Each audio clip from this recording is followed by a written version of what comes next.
¿Qué opinas tú del famoso comer todo con moderación? Pues a ver, tiene algo de problema esta afirmación en el sentido de que comer de todo parece que querría decir que podemos comer de todo lo que te venden en una tienda como comestible. Doctora Sari Arponen, especialista en medicina interna y una gran divulgadora en microbiota e inmunidad. Lidera formaciones pioneras en salud y estilo de vida y autora de varios libros que han revolucionado la divulgación en salud.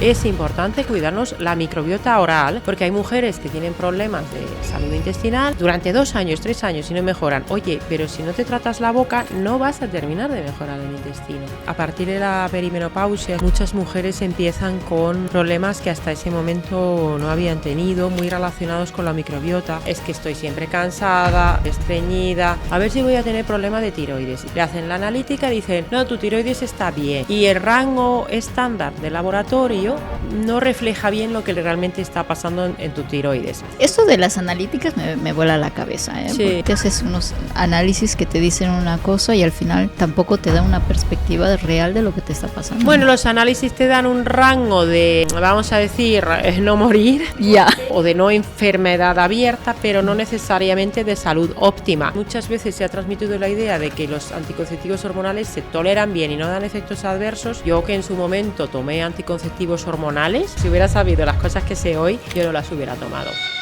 Dicen que nuestro sistema inmune es como un ejército silencioso que muchas veces se agota, se confunde o incluso se rebela.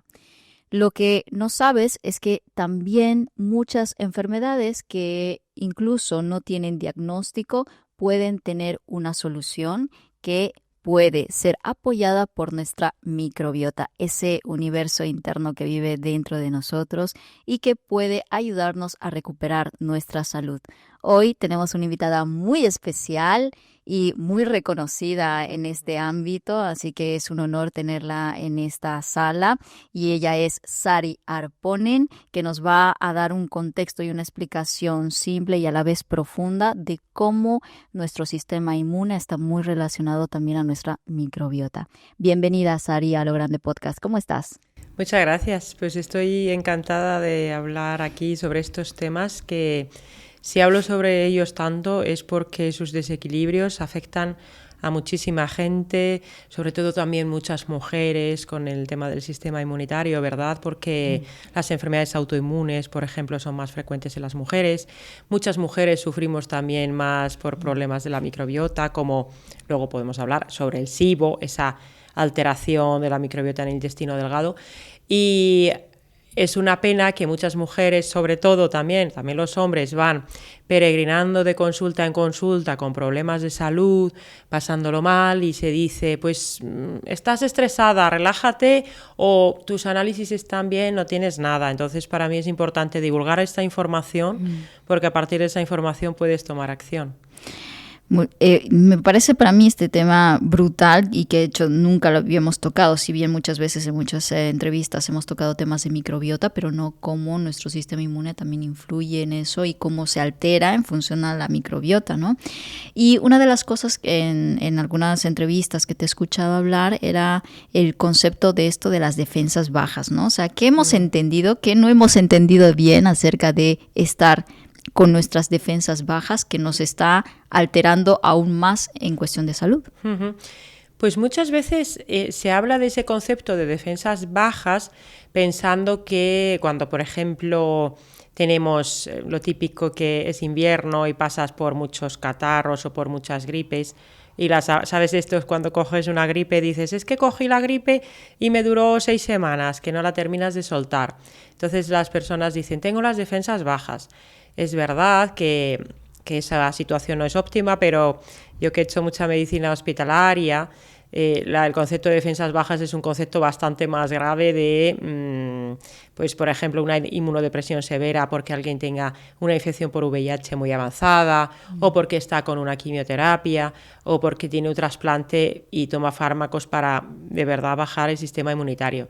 Pero la mayoría de las veces, cuando hay problemas de salud, lo que hay es un desequilibrio en esas defensas, un desequilibrio del sistema inmunitario. Y puede ser que hay una parte del sistema inmunitario que, vale, no está funcionando bien y por eso haces esos catarros que no se terminan de resolver, o facilidad para tener, por ejemplo, incluso infecciones de orina, la cistitis, ¿verdad? Sí. De repetición, pero que luego a la vez haya otro componente del sistema inmunitario que no solo está bajo, sino que está funcionando en exceso. Por ejemplo, cuando hay una alergia o cuando hay una enfermedad autoinmune. Entonces, es quizás más descriptivo hablar de desequilibrio más que de defensas bajas, ¿no? Interesante, ¿no? Cuando intentamos eso de subir las defensas, que siempre hemos hablado, al menos en mi familia, ¿no? O, bueno, todo el mundo lo ha dicho, ¿no? Debemos subir las defensas y en función de que queremos subir las defensas, realmente no es subir las defensas, sino equilibrarlas. Ahí está, sí. Equilibrar nuestro sistema inmune. Qué interesante. Otro concepto que me ha gustado cuando hemos comenzado esta entrevista es que muchas mujeres, pues eso, ¿no? Me llama la atención de por qué tienen mayor propensión a las enfermedades autoinmunes. Antes de seguir con esta entrevista, quiero dar las gracias a nuestro patrocinador de hoy, Back Market, porque gracias a ellos este episodio llega hasta ti. Y si eres mamá o papá, ya sabes lo que significa septiembre. Para muchos es la vuelta al cole y la vuelta a los gastos, libros, uniformes, mochilas y muchas veces también toca renovar la tecnología. Por eso me encanta Back Market, el marketplace líder en tecnología reacondicionada por expertos, donde puedes encontrar móviles, portátiles y tablets hasta un 60% más baratos que uno nuevo. Al final se trata obviamente de gastar con cabeza, tener lo que necesitas para tu familia sin que tu bolsillo tiemble. Y de paso enseñas a tus hijos a que se puede cuidar del planeta dando una segunda vida a la tecnología. Así que nada, te invito a que le eches un vistazo a la página de backmarket.es, donde vas a encontrar, estoy segura, una infinidad de opciones que se ajusten a tu bolsillo. Aquí debajo te dejaré el enlace y con eso continuamos la entrevista. Sí, esto al final es efectivamente la mayoría de las enfermedades autoinmunes las sufrimos más nosotras. Hay algunas que no son tan autoinmunes, tienen otro componente del sistema inmunitario desequilibrado, como por ejemplo la enfermedad inflamatoria intestinal, que hay más equilibrio, pero en general las mujeres estamos como abonadas a ese riesgo de enfermedades autoinmunes. Y podemos, claro, la gente podría decir, pero ¿qué son las enfermedades autoinmunes? Por ejemplo, la tiroiditis de Hashimoto, que cada vez es más frecuente. Y sí, claro, y de hecho lo comentan mucho en los comentarios de los episodios. Sí, la tiroiditis de Hashimoto. Exacto, sí. La tiroiditis de Hashimoto, que nunca lo había escuchado, pero que afectan a muchas mujeres. Y es súper frecuente porque además muchas veces no se diagnostica a tiempo. Fíjate que, por ejemplo, estoy recordando ahora una persona, una paciente, que cuando llegó a mi consulta podemos comentar un poco los síntomas, porque muchas, claro, por desgracia, se ven reflejadas, ¿no? Claro. Y entonces decía, es que estoy siempre cansada, normalmente estoy estreñida, me sienta fatal el frío, tengo alteraciones en el peso, que es verdad que puede haber dificultad para perder peso, por ejemplo, otras veces no termino de coger el peso que me gustaría tener, se me cae el pelo, se me quiebran las uñas, problemas de fertilidad, por ejemplo, se asocian también, y luego ese cansancio continuo. Y entonces dicen, a ver si voy a tener problema de tiroides, y se van al médico, le hacen la analítica, dicen, no, tu tiroides está bien, porque se mide un parámetro que se llama TSH, que es la hormona que viene del cerebro para decirle a la tiroides, oye, fabrica hormonas, y el rango estándar de laboratorio no refleja bien lo que realmente está pasando en tu tiroides. Y puede ser que tu tiroides realmente ya esté inflamado, que tenga ese ataque autoinmune, porque la tiroiditis de Hashimoto lo que pasa es que tu propio cuerpo, tu sistema inmunitario está inflamando esa tiroides por causas que vienen del estilo de vida, de esos disruptores endocrinos, de esa microbiota, de la ingesta de gluten, sobre todo si hay celiaquía, y de muchos factores. Y entonces la tiroides dice, mira, me voy a inflamar, ¿vale? Como una forma de protección, ¿no? Sí, al final es como... claro, aquí podríamos entrar en otras cuestiones que son también las emocionales. Entonces, si nos vamos a atender, por ejemplo, pues la metamedicina, que sería ver también cuál es el origen emocional de las enfermedades. No todas las emociones se expresan de la misma manera en el cuerpo, ¿no? Exacto. Y en el caso de las mujeres, además, es muy fácil que, por ejemplo, problema emocional, pues pueda acabar también manifestándose a través de la tiroides, por supuesto con los otros factores, lo que digo, microbiota, alimentación, predisposición genética, ¿no? Y entonces, ¿qué sucede? Que estoy pensando ahora en esta paciente que tenía todos estos síntomas que he comentado.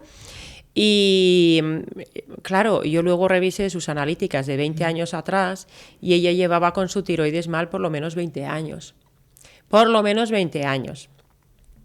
Claro. ¿Y ella vivía con esa sintomatología esos 20 años? Sí, pero como en las analíticas supuestamente, los que le decían, no, tus análisis estaban bien porque estaban en el rango y no le habían mirado. Pasa que si está todo en el rango, ni siquiera te miran lo que son los anticuerpos de la tiroides, ¿no? Entonces, yo cuando se lo revisé, se lo había mirado una vez, pero le habían dicho, bueno, los anticuerpos están altos, pero como la TSH está bien, no pasa nada. Y además, en su caso concreto, además, ella tenía celiaquía también, que es la enfermedad autoinmune por la ingesta de gluten. Sí. Tenía una anemia ferropénica, pero era muy leve, bueno, falta de hierro. Entonces tenía muchas cositas que estaban ahí en el rango, sí, pero funcionalmente no estaba bien. Y esto es verdad que cada vez hay más hombres que también sufren de Hashimoto, de esta tiroiditis, por los disruptores endocrinos sobre todo. Pero normalmente es más, sobre todo de mujeres, ¿no? Pero igual que esta, hay otras muchas enfermedades autoinmunes, como pues el lupus, por ejemplo, la artritis reumatoide, la artropatía psoriásica, es un poco mixta, y las mujeres tenemos unas particularidades en nuestro sistema inmune que en general nosotras, como vamos a ser las que tenemos a la descendencia, necesitamos también un sistema inmunitario que esté bien preparado para poder solventar infecciones, ¿no? Y luego los factores hormonales.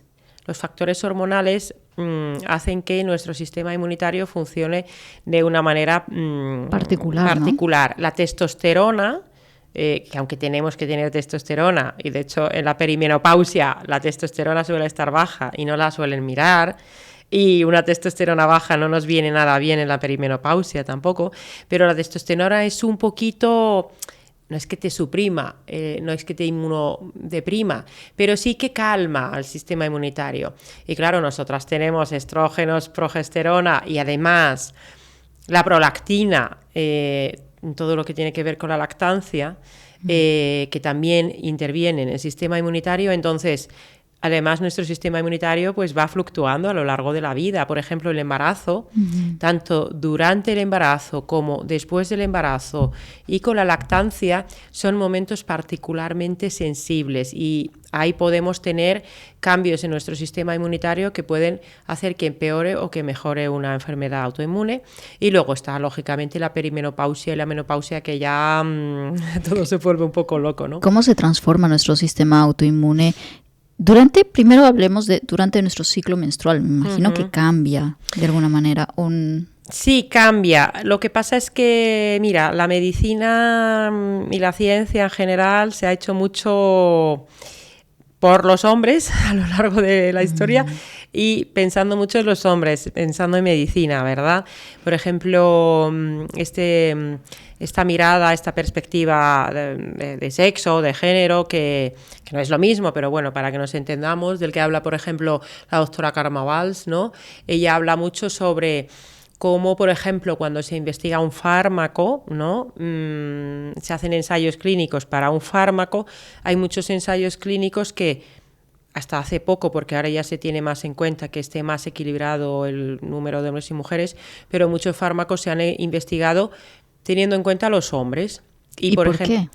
Pues porque la medicina, pues muchas veces ha tenido esa visión, la medicina farmacocentrista, ¿vale? Ha tenido mucho pues ese enfoque de hacer los ensayos más pensando en los hombres, se hacían las selecciones, entraban a lo mejor menos mujeres, porque claro, las mujeres, como tenemos el tema del ciclo menstrual, pues oye, a lo mejor, aunque no fuera ese el motivo, pero luego tú te pones a ver los ensayos con los fármacos y a lo mejor las mujeres en realidad de un fármaco necesitaríamos una dosis más bajita porque tenemos menor peso. Varía mucho, ¿no? Los resultados en función del ciclo. Puede variar. Puede variar en función del ciclo, pero claro, el ciclo menstrual no se tiene en cuenta cuando se investigan las enfermedades en general. Y por ejemplo, por poner un ejemplo más sencillo, sí. El perfil lipídico, cómo están el colesterol y los triglicéridos, pueden cambiar a lo largo del ciclo menstrual y de hecho cambian. El cómo funciona tu intestino cambia a lo largo del ciclo menstrual por cuestiones hormonales o en el embarazo. Entonces, en general las mujeres pues somos como muy variables. No es que ese fuera el motivo para meternos menos en los ensayos clínicos, pero es verdad que en general esa perspectiva de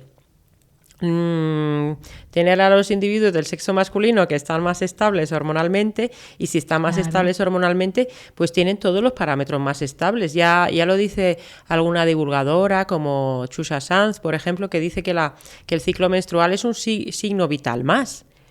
Pero en general no se tiene tanto en cuenta, ¿no? ¿Y hoy en día tú crees que eso está cambiando? En la medicina convencional, ¿no? En la medicina convencional farmacocentrista, a ver, es verdad que yo tengo una visión también un poco crítica, pero yo no, incluso aunque cada vez hay más mujeres médicas, pero lo cierto es que tampoco, si no se te enseña esto en la facultad y cuesta mucho enseñar esto porque tampoco hay tanta ciencia acumulada sobre cómo cambian las mujeres a lo largo del ciclo, aunque cada vez hay más, pero si eso no se enseña y además las propias mujeres muchas veces nos pasamos una gran parte de nuestra vida muy desconectadas de nuestra parte femenina, pues entonces, ¿qué te van a enseñar? Porque además es muy difícil de enseñar eso, ¿no? Entonces, ¿está cambiando? Pues ojalá pudiera decir que sí, bueno, está cambiando un poquito, pero falta mucho por hacer. Todavía pasan cosas como que cosas terribles, ¿no? No digo que esto sea general, pero es que para mí un caso ya es demasiado. Que haya una mujer que tenga síntomas crónicos sin explicación, pues como esos problemas digestivos, como ese cansancio que no sale en un análisis normal, como esos problemas del ciclo menstrual, los problemas de fertilidad, que se hace un análisis estándar o una historia clínica y dicen, bueno, pues aquí no se ve nada. Y entonces te dicen, pues será el estrés, relájate, o será... incluso a veces cuando todavía se dicen lo que tienes que hacer es, que esto yo lo he escuchado, que me lo han contado pacientes, tienes que tener más relaciones sexuales y relajarte. Y esto dicho por sobre todo algunos hombres médicos, que no digo que sea general, vale, pero claro, para mí un caso es, ya es excesivo. Es que decir semejante cosa de parte de un profesional médico es muy excesivo. Y luego que las mujeres... desde el punto de vista emocional, pues somos, pues tenemos muchas veces historias vitales detrás de la infancia o de la adolescencia en relación con las vivencias con nuestra corporalidad y con nuestra sexualidad, que ha habido mucho abuso muchas veces, muchas mujeres han sufrido experiencias que pueden haber sido traumáticas y nos pueden condicionar también el tener el sistema nervioso muy activo, muy en alerta. Esto pone en marcha a nuestros mecanismos psiconeuroinmunoendocrinológicos y por cuestiones, como ya digo, en la infancia, en la adolescencia o experiencias traumáticas en la actualidad, a veces puede ser pues sufrir un maltrato psicológico del que no nos damos ni cuenta, y todo esto hace que nuestro sistema inmunitario esté en alerta, nuestro intestino no funcione bien, la microbiota, la flora intestinal está trastornada, tenemos neuroinflamación, el nervio vago se inhibe, ¿verdad? Como nos lo cuenta Antonio Valenzuela, ¿no? Entonces, al final, nosotras tenemos muchos factores que no digo que los hombres no los tengan, que también. Claro, tiene sus cosas, evidentemente. Pero es verdad que nuestra complejidad inherente que viene del hecho de ser mujer en nuestras etapas vitales, que no se pueden medir, pues hacen que, bueno, pues quizás seamos un poco incómodas para un sistema de medicina dicotómico farmacocentrista de voy a comparar un fármaco A con un fármaco B, que no digo que, oye, hay que hacer esos ensayos, sí, pero hay que incorporar mujeres que, ya digo, cada vez se están haciendo más ensayos equilibrando mejor, hombres y mujeres, pero es difícil, por ejemplo, tener en cuenta el ciclo menstrual y los factores hormonales cuando tú estudias un fármaco. Interesante. Algo, bueno, si podemos recalcar positivo que estamos viendo últimamente es, al menos en la menopausia, que es la parte más marcada, ¿no? Del ciclo hormonal de la mujer, luego el embarazo y luego la menopausia, mejor dicho, ya se está viendo un poco más de conciencia al respecto, ¿no? Se ha descubierto algo de cómo impacta el sistema inmunológico, sobre todo en en mujeres con menopausia.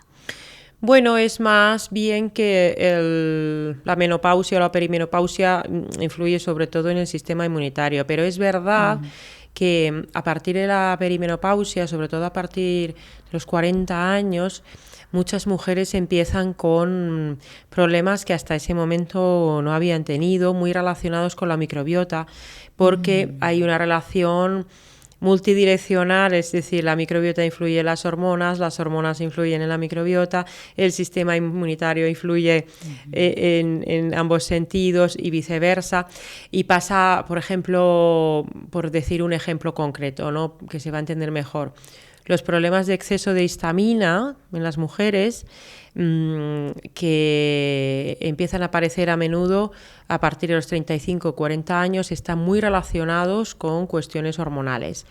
Y entonces hay mujeres que cuando llegan al diagnóstico de que tienen problemas con la histamina, que es al final un señalizador que tenemos que tener en el cuerpo, una molécula que nuestro cuerpo tiene que fabricar porque es importante también para el sistema inmunitario, tiene muchas funciones en situación de salud, pero cuando tenemos un exceso de histamina, cuando comemos ciertos alimentos, que empiezan los picores, la niebla mental, a lo mejor moqueo, lagrimeo, dolores de cabeza, son muchas veces cuando hay exceso de histamina, exceso de delgadez. O sea, que una come y no termina dice, es que como y no cojo peso, ¿no? Pero sobre todo los picores es como muy típico, ¿no? O los dolores de cabeza, ¿no? Y esto muchas veces empieza a aparecer cuando aparecen problemas hormonales, sobre todo con los estrógenos, ¿no? Que hay un hiperestrogenismo, o sea, un exceso de estrógenos relativo porque baja la progesterona. Y la progesterona muchas veces también baja, por ejemplo, cuando se hace una dieta cetogénica continua y mantenida a lo largo del ciclo menstrual, que no siempre nos viene igual de bien, cuando tenemos más estrés. Entonces, claro, estrés, disruptores endocrinos que son estrógenos, xenoestrógenos tóxicos, que tenemos baja progesterona y todas esas alteraciones de la perimenopausia, pues a lo mejor nunca habías tenido problemas y de repente empiezas con problemas de histaminosis. Y entonces te haces un análisis genético y dices, vale, es que descompongo mal la histamina. Bueno, eso ya lo tenías antes porque es genética, son tus hormonas, es el estrés, son quizás los tóxicos y todo eso que te hace, además, en una situación vital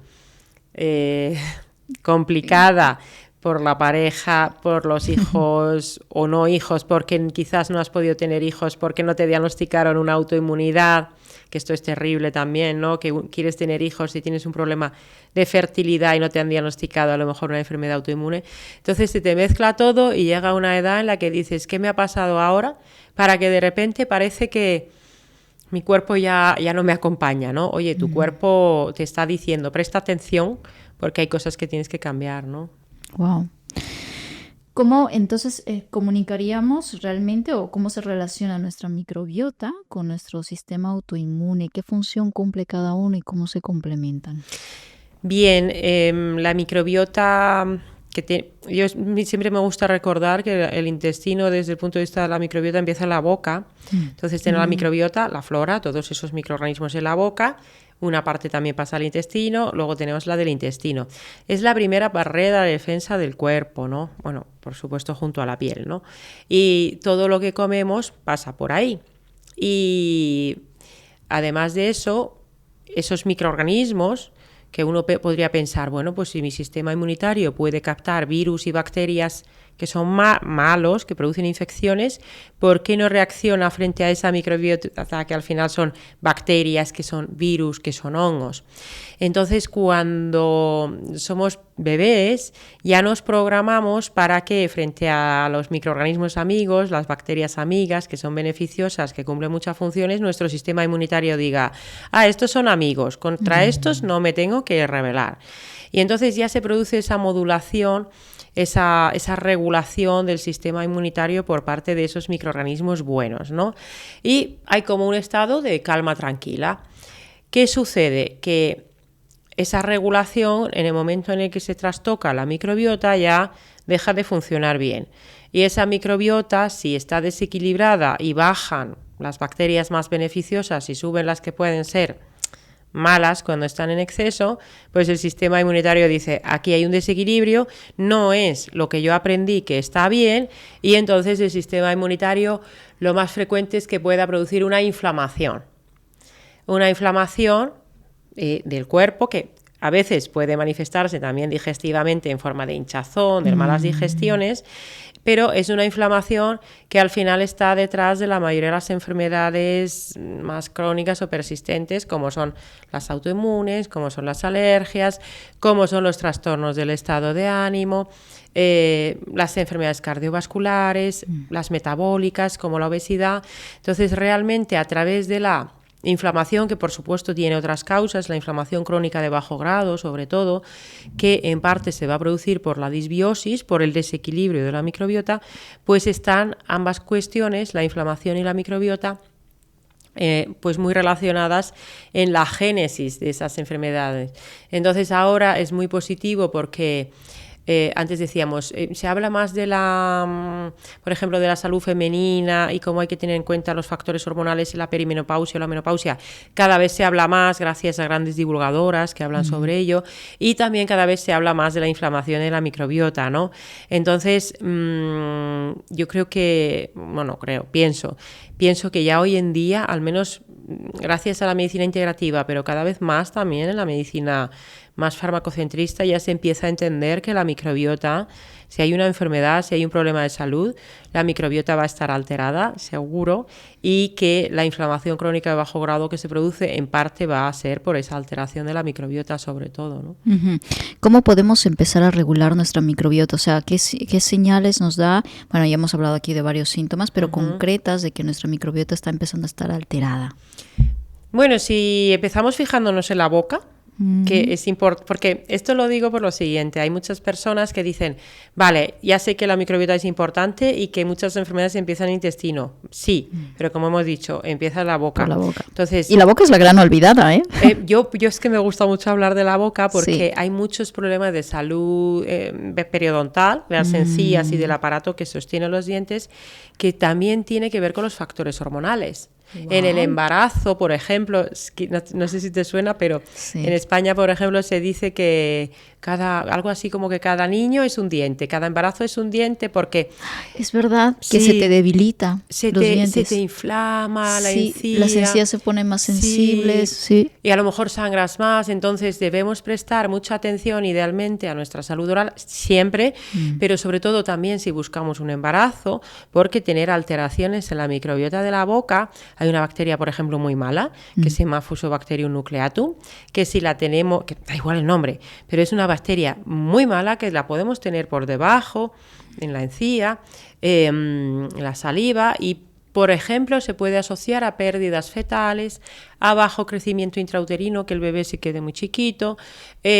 abortos incluso, pérdidas gestacionales, o sea, es verdaderamente muy mala. Entonces en la fertilidad, cuando se hacen tratamientos, siempre habría que, no digo como causa única, pero esta bacteria es muy mala. Entonces cuando se examina desde un punto de vista de salud integrativa a la mujer en lo que se refiere a su fertilidad, habría que ver cómo está la salud de su boca. Entonces, estemos en edad fértil, en la perimenopausia, que la perimenopausia y la menopausia también para la boca es un momento complicado. Es importante cuidarnos la microbiota oral, porque hay mujeres que tienen problemas de salud intestinal y se tratan, que está fenomenal, durante 2 años, 3 años y no mejoran. Oye, pero si no te tratas la boca, no vas a terminar de mejorar el intestino. Y por eso es importante encontrar profesionales de la salud oral, expertos en salud periodontal sobre todo. Vale. Pero es verdad que hay unos autocuidados, ¿vale? Que son Compártenos, importantes. por favor, porque sí. creo que es importante. Entonces, sí. por un lado, la higiene, por supuesto, es importante con tu cepillo, lavarse después de todas las comidas, con una pasta de dientes que no tiene por qué llevar flúor si no tienes caries. Y eso también el tema del flúor. Aquí podemos abrir otro melón, pero bueno, podríamos hablar sobre ello, pero en fin, que si no hay caries, no es... Si hay caries, pues yo haría una combinación de diferentes tipos de pastas. Aquí muchos dentistas dirán, ¡ay, qué está diciendo! Bueno, podríamos hablar con profesionales de la salud oral como Bárbara Giordano o Ider Unamuno sobre este tema. Pero bueno, pasta de dientes, lavarnos los dientes, usar los cepillos interproximales o la seda dental o el arco, muy bien esa parte. Y luego de la Ayurveda, por ejemplo, vienen prácticas como el oil pulling, que es ese enjuague con aceite, que se suele usar el de coco, también el de sésamo, o en España, por ejemplo, o en otros países, pues ¿por qué no el de oliva? Pero el de sésamo o el de coco, pues son los más utilizados. Sí, justo vino hace poco Juan Bola, que era experto en colesterol, y bueno, hablamos de ese tema. No sé cómo salió el tema de lavarte con aceite de coco, que me voló la cabeza. O sea, realmente tiene incluso propiedades antisépticas poderosas. Incluso tiene estudios científicos, de cómo baja la carga de bacterias malas. Entonces, bacterias de perfil desfavorable. Entonces, hacer la higiene dental adecuada. El oil pulling, por ejemplo, cuando te vas, si no lo quieres hacer a todas horas, pues se puede hacer por la mañana o se puede hacer por la noche antes de ir a la cama también. Y luego, por ejemplo, el tema del raspado de lengua también se viene haciendo mucho desde las medicinas orientales. Y luego, pues, utilizar ciertos probióticos orales de vez en cuando también puede ser interesante, pero hay algo insustituible que es la visita al dentista. Entonces, por mucho que nos cuidemos la boca, si realmente ya hay una gingivitis, que es la inflamación de la encía, o la enfermedad periodontal que puede afectar incluso al hueso, eso sin un profesional de la salud oral experto en salud periodontal no lo vamos a solucionar. Y además la enfermedad periodontal es difícil de solucionar, suele ser crónica. Entonces eso es clave para empezar a cuidar de la microbiota. Muy bien. Seamos hombre o mujer, da igual, todas las personas. Fenomenal. Y sobre todo a partir de los 40... incluso aunque tengamos esto me lo cuenta mucho un amigo dentista, el doctor José Luis de la Hoz, que hay muchas mujeres que tú le ves la boca y parece que la boca está bien, tú la ves y dices, tiene una excelente higiene, pero a lo mejor luego le haces un estudio de las bacterias y te encuentras las bacterias malas, ¿no? Entonces hay que ir al dentista siempre. Y luego... por supuesto también debemos cuidar, bueno, por supuesto no hay que fumar, hay que evitar el tabaco, el picoteo entre horas, hacer una alimentación que la que nos viene bien a la boca también nos viene bien al intestino, porque obviamente la alimentación es uno de los grandes moduladores de la microbiota oral, pero también por supuesto la intestinal. Y los signos que nos van a decir, entonces en la boca, el signo que nos puede dar la señal de que, oye, algo no funciona es, por ejemplo, que sangren las encías, que haya inflamaciones que nos molesten, el mal aliento, que puede tener otras causas, pero que haya un mal aliento también, ¿no? Debemos prestar atención a esos signos en la boca. Y en el intestino tener diarrea o estreñimiento, hincharnos mucho después de las comidas, que nos sienten mal los alimentos. Esos serían como señales más propias del propio intestino, pero si tenemos cualquier problema de salud, sabemos que la microbiota no está bien, ¿no? Entonces, en general, si por ejemplo hay niebla mental, de este estado de ánimo que dices, estoy un poco... desganada. Todo eso puede venir del intestino, ¿no? ¿Qué opinas tú del famoso comer todo con moderación? Pues a ver, es un poco problemática, tiene algo de problema esta afirmación en el sentido de que comer de todo parece que querría decir que podemos comer de todo lo que te venden en una tienda como comestible.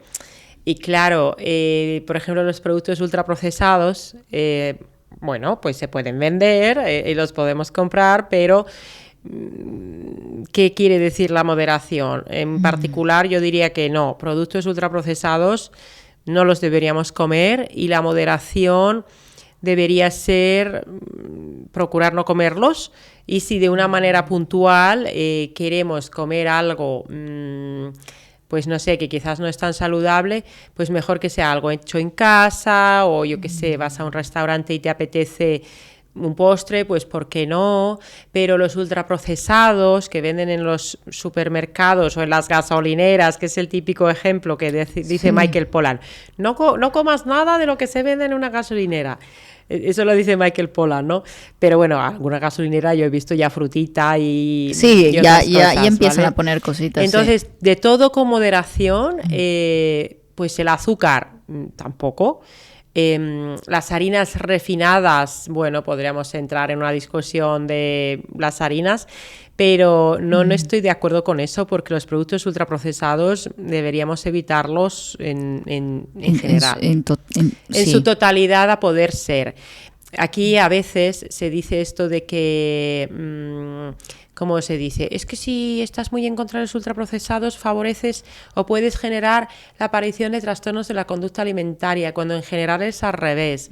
Los productos ultraprocesados acaban generando neuroinflamación y muchas veces generan esa incapacidad de controlarnos comiéndolos, ¿no? Y eso es lo que puede generar problemas de la conducta alimentaria. Entonces, yo me quedo absolutamente tranquila diciendo no podemos hacer... no sé, igual que con el alcohol o el tabaco, el mensaje tiene que ser muy claro.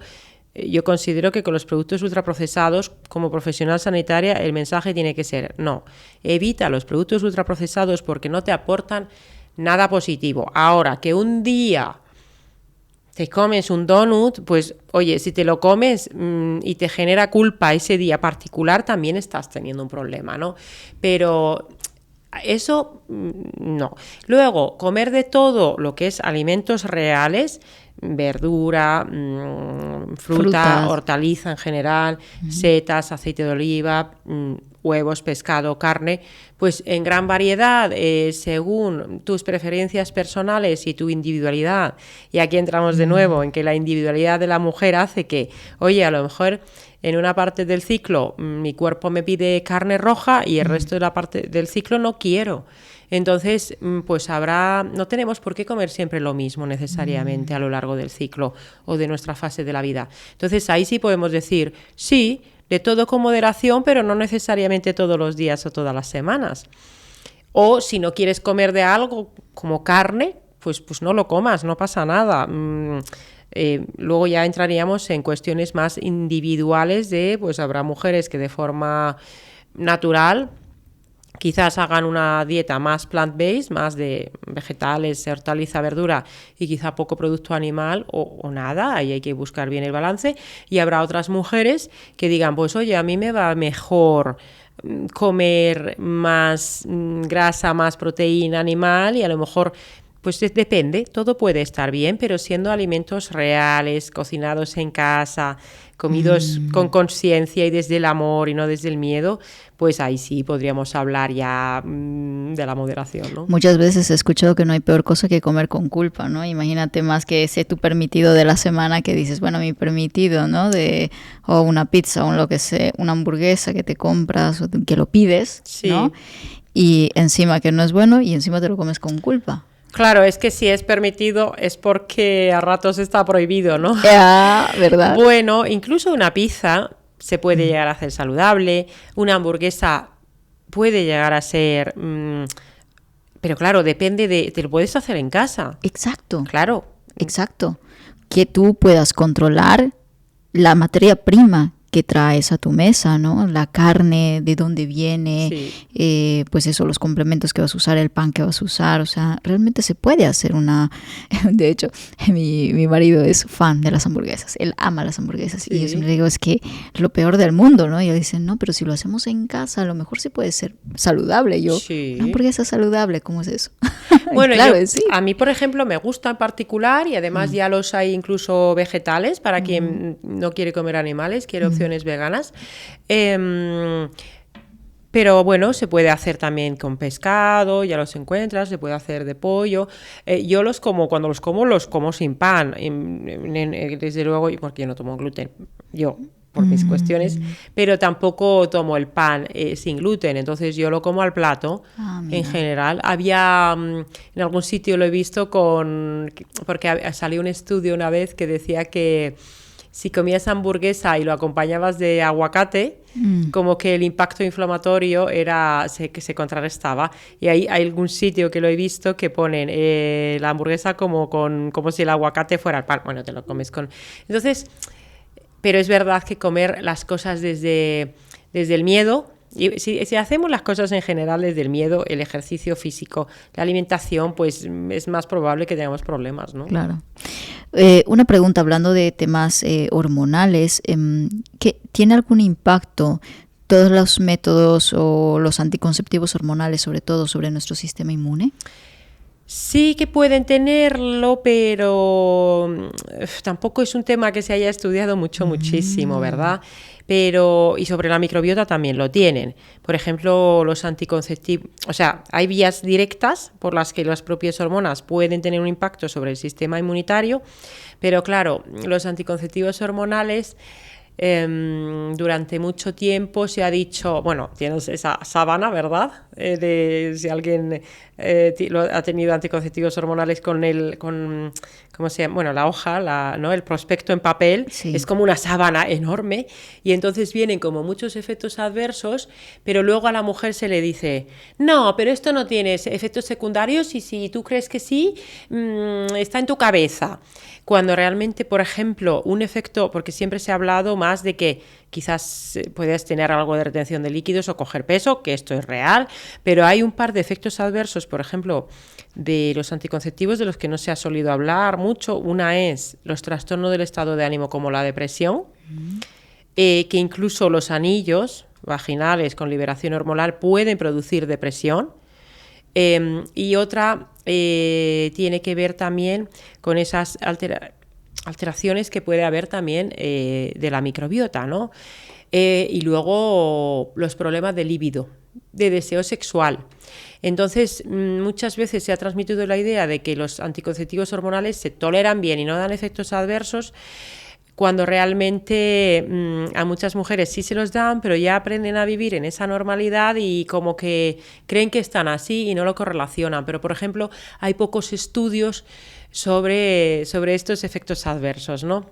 Y luego, cuando hablamos de lo que comentábamos antes, la cistitis de repetición... Sí. O la cándida, por ejemplo, que dependen mucho del estado de la microbiota, de la flora urogenital, de la microbiota vaginal, pero la microbiota vaginal depende también de la intestinal y el ambiente hormonal va a impactar sobre los dos. Entonces, cuando estamos tomando anticonceptivos hormonales, realmente no es nuestro estado hormonal natural.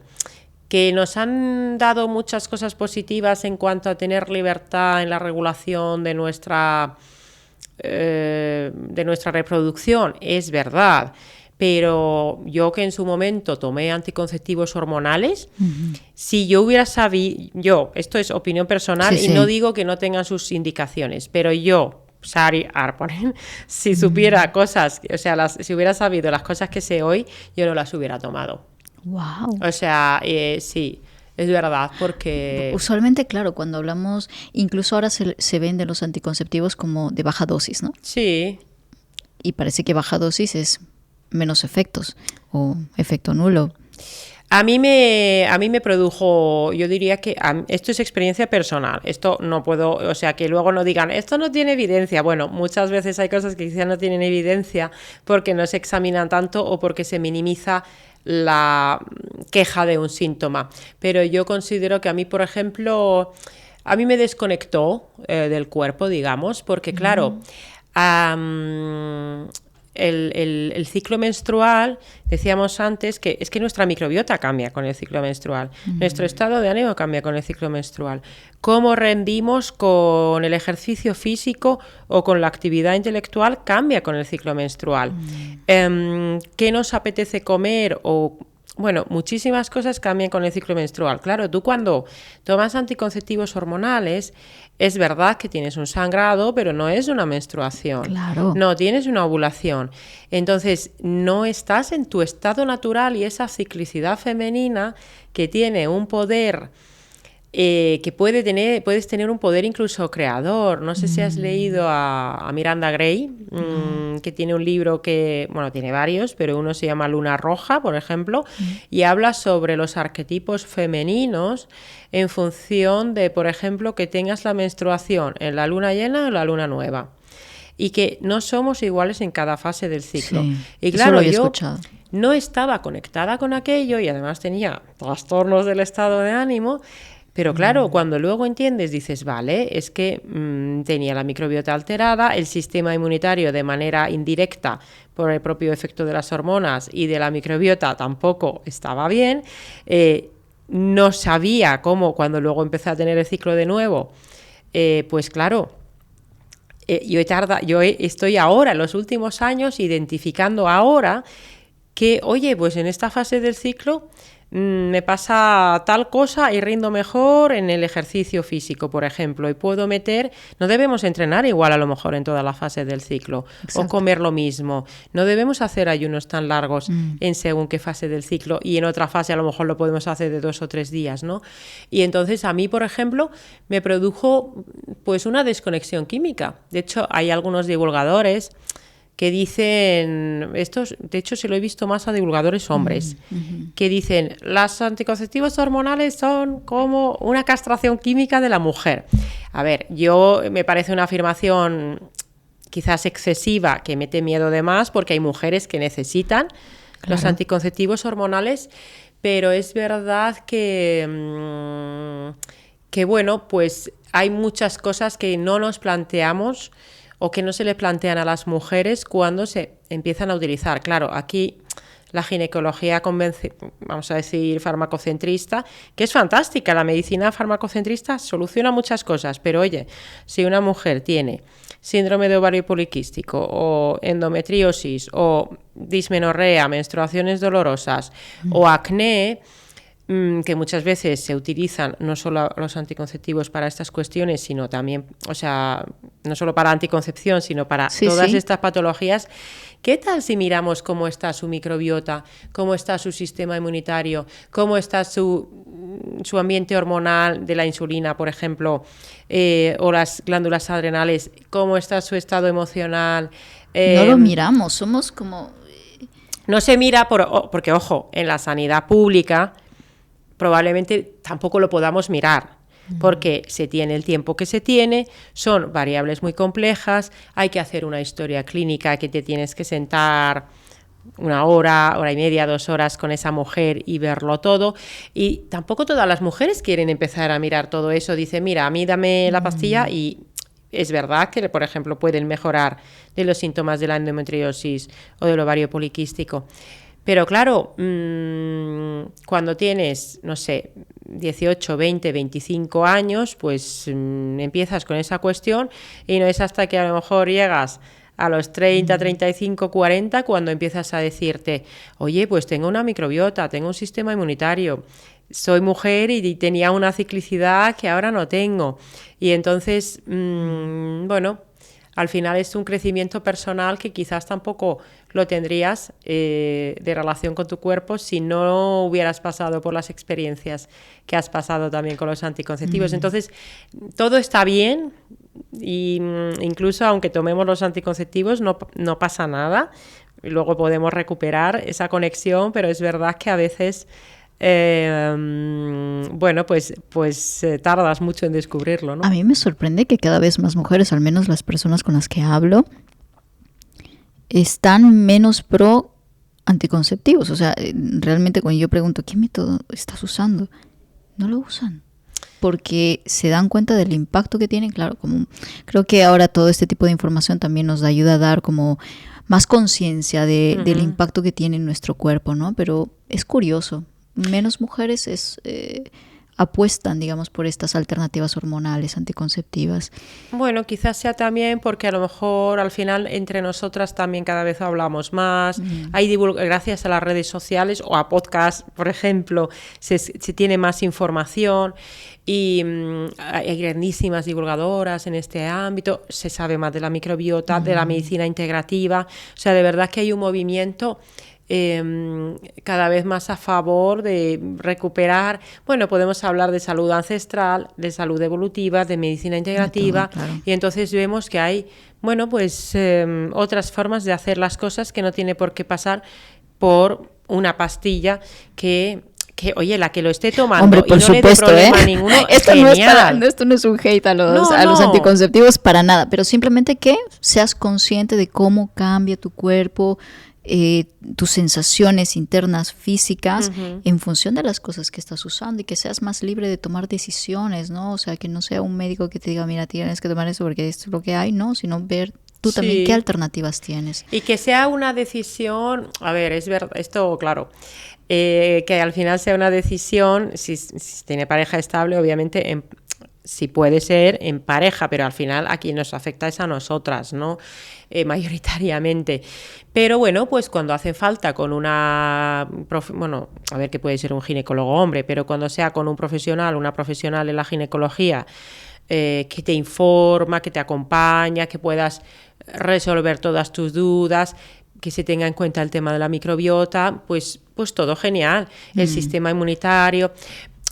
claro, luego, por ejemplo, hay mujeres que verdaderamente pasan un auténtico suplicio y puede ser una ayuda durante un tiempo X, que tampoco es que haga falta tomarlo toda la vida, pero es verdad que hay ciertos perfiles, pensando por ejemplo en la migraña, que yo, por ejemplo, tengo cerebro migrañoso y seguro que muchas mujeres u hombres que nos escuchen que tengan migrañas saben el suplicio que es tener migrañas. Totalmente. Pues yo, por ejemplo, oye, mira, que yo estudié medicina, pero yo no era consciente de hasta qué punto, por ejemplo, mis migrañas empeoraban con los anticonceptivos. Sí, sí. Y de hecho a mí también me pasaba, ¿eh? Sí, pueden llegar a estar incluso contraindicados. En mi caso, además, y muchas mujeres, ¿vale? Por ejemplo, hay que descartar siempre la celiaquía, puede haber un déficit de magnesio, el omega 3 en equilibrio con el omega 6 es muy importante, hay factores emocionales, la menstruación, que esto se llama migraña catamenial.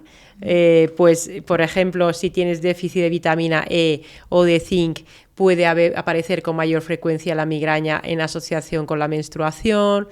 Entonces, claro, si tú vas, realmente como dice Chusha Sanz y otras divulgadoras, si el ciclo menstrual es un signo vital, cuando vayas a consultar por tus temas de salud, realmente, por ejemplo, el tema intestinal. Hay muchas mujeres que cuando tienen un SIBO, un sobrecrecimiento bacteriano en intestino delgado, con esas intolerancias a alimentos, con esa hinchazón, pues oye, hay que preguntarles, ¿y cómo estás en función de cada momento del ciclo? Y si no lo saben, decirle, pues te vas a fijar y lo vamos a ver. Eso es clave, al final es un signo vital clave, pero es verdad que, y lanzo aquí, digo esto, en la sanidad pública, por lo menos en España y en la mayoría de los países, el profesional no tiene tiempo, aparte de que quizás de la facultad o de la especialización no te den esos conocimientos, no tiene tiempo para atender a esas cuestiones, y ahí es donde es tan importante tener quizás, pues esas nutricionistas. Oye, ¿por qué no hacer talleres sobre estas cuestiones y tener una información? Y bueno, pues luego hay muchos libros que nos pueden ayudar, esos podcasts, pues por ejemplo con Marta León, ¿verdad? Que habla sobre esta cuestión, y ¿no? la salud hormonal. Ya para cerrar este tema, los anticonceptivos físicos, de esos que no llevan hormonas, también tienen un impacto en nuestra microbiota y nuestro sistema inmune. Sobre el sistema inmunitario no tanto. Es verdad que tampoco es que haya muchos estudios en esto, porque incluso una cuestión, o sea, una cosa es, por ejemplo, el DIU, lo que pasa es que muchos pueden liberar hormonas. Puede ser más a nivel local, claro, de algo de la microbiota, pero bueno, tampoco es que haya muchos estudios sobre esto que yo conozca, ¿vale? Fenomenal. Pero sí que quería comentar una cosa, adelante, que es un tema tremendo, que no sé si te suena lo del ESURE.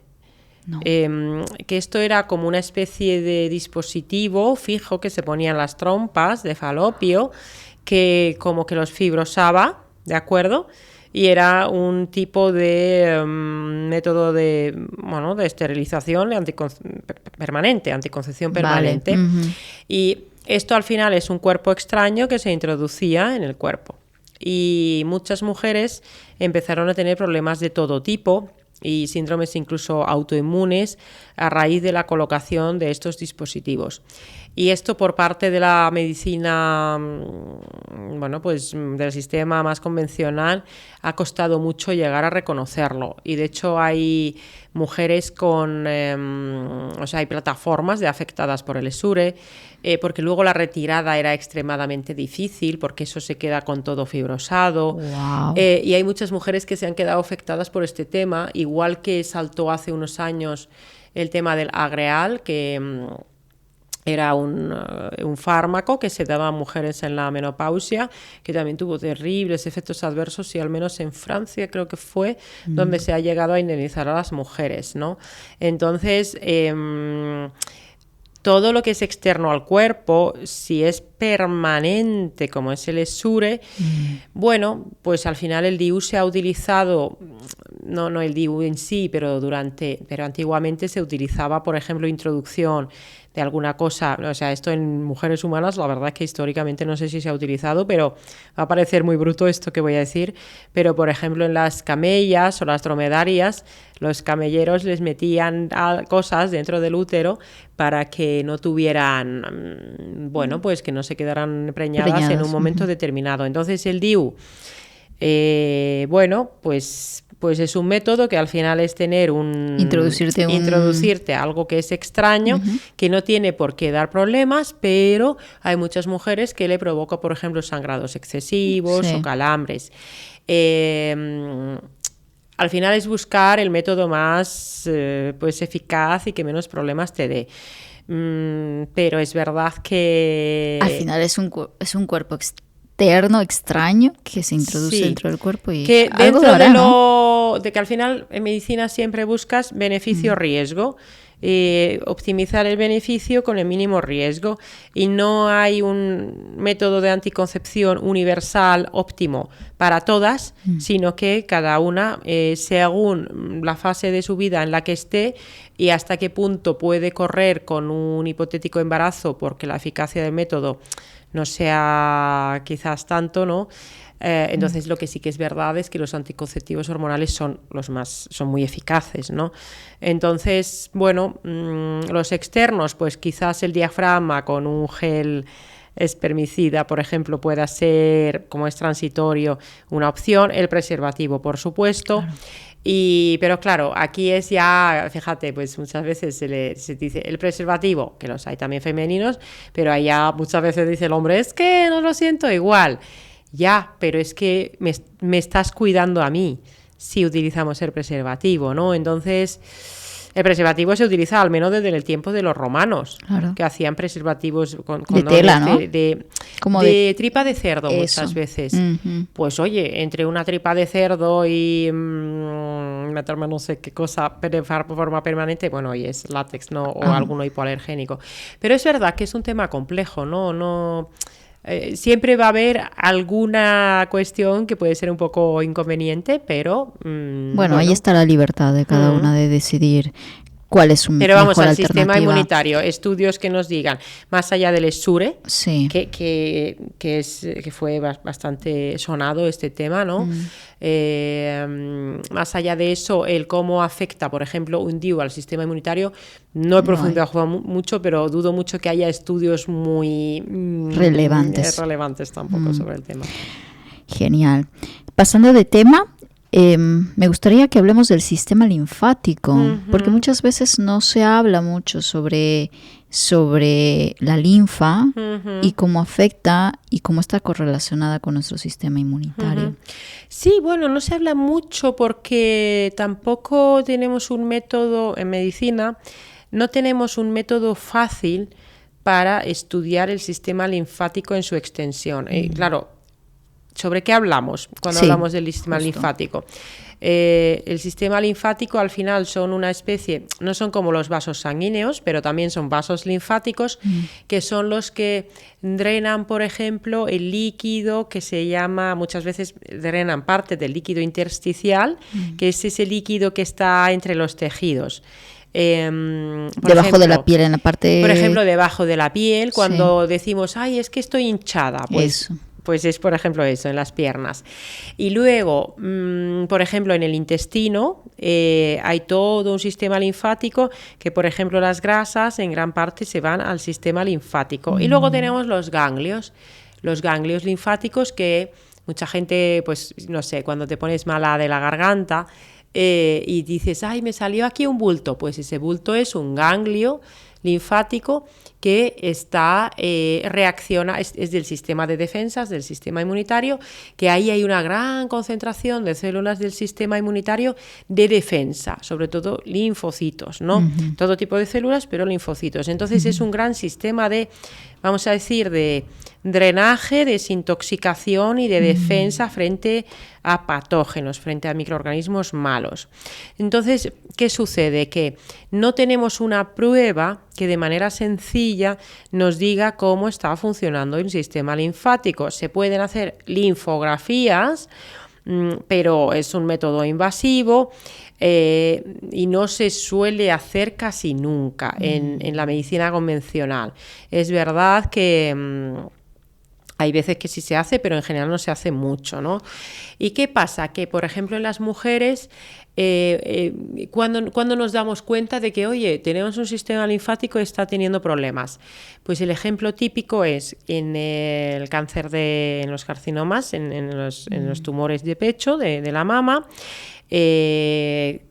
Tenemos aquí la mama y entonces cada territorio del cuerpo tiene su drenaje con los vasos linfáticos con unos ganglios que se acumulan más en determinadas zonas. Tenemos aquí en el cuello los típicos ganglios, en las axilas también. Entonces, cuando se hace una operación de la mama, porque hay un tumor, se miran los ganglios y se pueden hacer lo que se llaman incluso vaciamientos y quitar esos ganglios para prevenir, o si hay alguna metástasis, pues hay que quitar, por supuesto, los ganglios con células tumorales, pero también, según el caso, aunque esto está avanzando cada vez más y obviamente no se va a quitar algo si no es estrictamente necesario, pues puede ser que haya que quitar esos ganglios. Entonces, ¿qué sucede? Pues si tú ya no tienes esos ganglios y ese sistema linfático está tocado, hay una cosa que se llama linfedema, que esto le pasa a mujeres que si las han operado de la mama, pues puede ser que hagan esa hinchazón del brazo porque no drena bien la linfa y entonces es como, pues esa hinchazón es como muy blando y demás. Y ahí debajo hay líquido. Es como un líquido que está distribuido, pero claro, además pues no se van a drenar toxinas de la misma manera también, por ejemplo.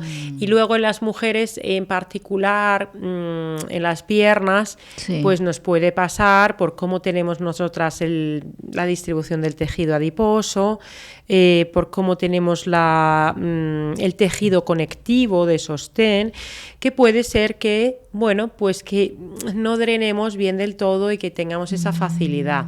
Entonces hay tratamientos locales que se hacen muchas veces, como pueda ser la famosa presoterapia.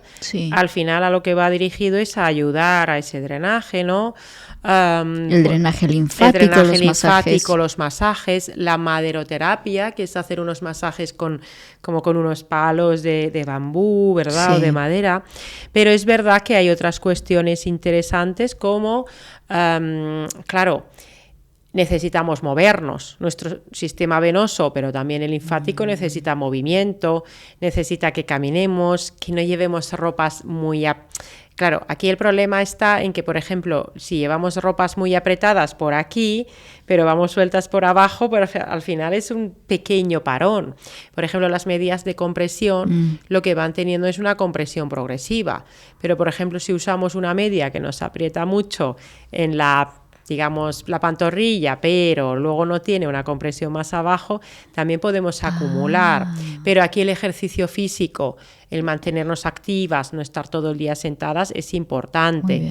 Y luego es verdad que las medidas de compresión y hacer esos masajes. Y luego evitar, o sea, la cuestión de las toxinas, desintoxicar, si no atendemos a esta cuestión, también pues va a ser más difícil, ¿no?